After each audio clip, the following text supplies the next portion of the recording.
Glórias a Jesus. Deus abençoe, meus amigos. Deus abençoe meu irmão, minha irmã. Que a bênção do Senhor repouse sobre a sua casa, sobre a sua família. Mais um dia diante desse Deus maravilhoso. Assim como Ele nos guardou no dia de ontem, Ele é fiel para também nos guardar nesse dia chamado hoje. Estou aqui pensando na palavra desse Deus que se encontra no livro de 1 Coríntios, capítulo 2, verso 13, 14, 15, 16. Nesses versos, Paulo começa a falar algo forte aos nossos corações. Paulo começa a falar a respeito do homem espiritual e do homem natural. E Paulo começa a declarar que para entendermos as coisas espirituais, é necessário que a entendamos, dentro de um âmbito espiritual, dentro de uma atmosfera espiritual. A Bíblia diz que Deus, Ele é espírito, e importa que aqueles que o adorem em espírito e em verdade. Por quê? Porque só no mundo espiritual que os nossos olhos são desvendados para tudo. E o interessante é que Paulo começa a falar que o homem carnal ou o homem natural, dificilmente ele vai compreender e entender e ter a revelação daquilo que é espiritual. E nós temos que entender, irmãos, que tem pessoas que até falam dizendo: eu não gosto de ler a Bíblia, porque eu leio ela e não entendo. Bom, a Bíblia, meu irmão, a palavra de Deus, ela não pode ser discernida assim naturalmente. Até porque o autor dessa palavra é alguém que é espírito, porque a Bíblia diz que Deus é espírito. Então, para entendermos a palavra, de alguém que é espírito, só podemos entender no âmbito espiritual. Por isso que aconselhamos primeiro a pessoa buscar a Deus.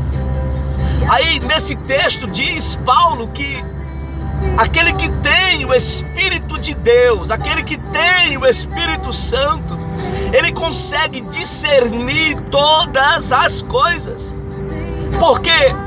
Porque a sua mente, o seu entendimento vai se abrir, E Deus vai começar a tocar na nossa mente, e vamos começar a entender a palavra de Deus de uma forma clara.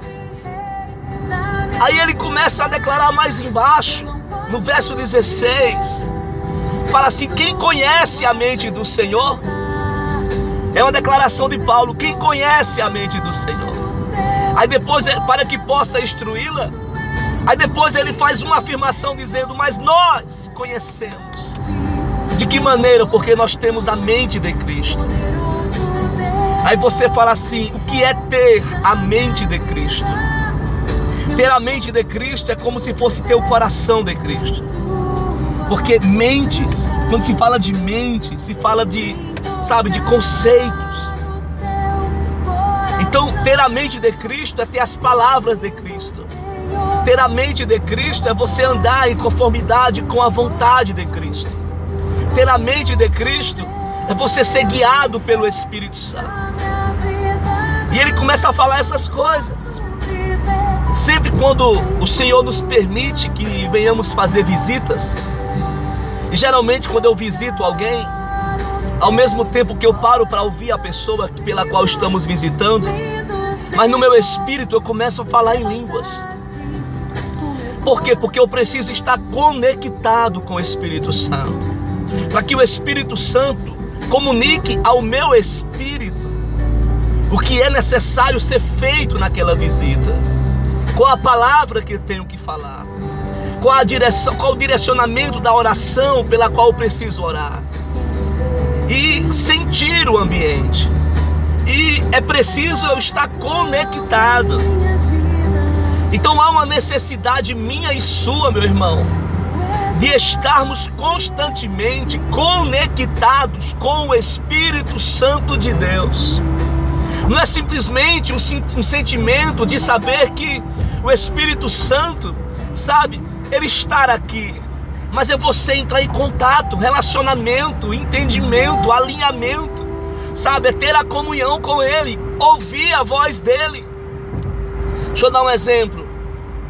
Eu tenho certeza que se você fechar os seus olhos e trazer a memória, sabe, ficar parado e eu falar assim: olha, traz a memória aí a voz do seu pai, a voz da sua mãe, a voz do seu irmão, a voz da esposa ou esposa, mesmo sem essa pessoa estar próxima, sabe, lá no teu íntimo é como se você ouvisse a voz dela. Agora, se eu te perguntar, agora para um pouco, ouve a voz do seu Deus, que resposta você me daria? Porque o nosso Deus, a Bíblia diz que ele tem olhos e vê, tem boca e fala, tem mãos e apalpam. Ele não é como os deuses de outras nações, que tem olhos e não veem, tem boca mas não fala, tem pés mas não anda, né?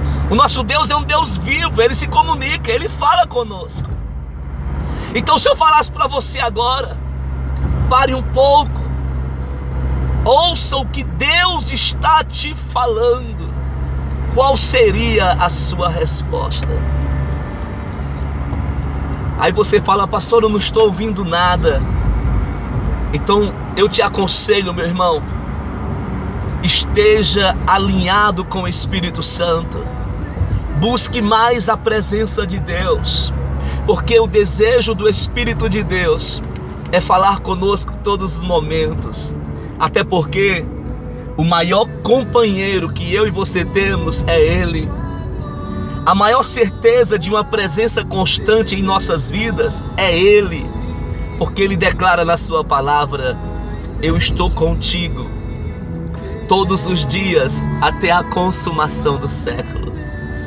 Seja guiado pelo Espírito Santo, movido pelo Espírito Santo. Permita que o Espírito Santo olhe através dos seus olhos. Permita que o Espírito Santo fale através da sua boca. Permita que os teus ouvidos ouça a sua voz. E que a glória do Senhor repouse sobre ti, em nome de Jesus. Deus abençoe.